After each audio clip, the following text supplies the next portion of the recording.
Americans read the English Bill of Rights closely, and they read it as theirs.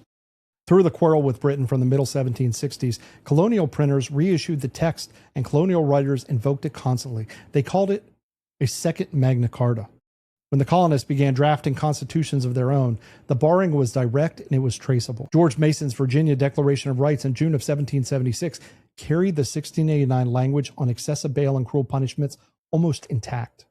Mason's text became the template the other states followed, and the source Madison worked from in 1789.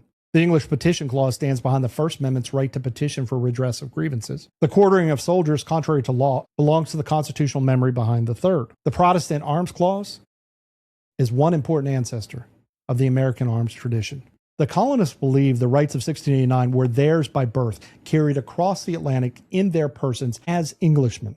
And they said so repeatedly during all the years when they were still trying to remain Englishmen. What they discovered in the 1760s and the 1770s was that that settlement they were appealing to did not say what they needed it to say. It had strengthened Parliament. It had not put rights beyond Parliament. It had put rights in Parliament's keeping, declared by statute and secured by the good faith of the body that declared them. The arrangement gave Englishmen living in Bristol some purchase on the body holding his liberties, unequal and indirect, since most of Bristol could not vote either, but it was something.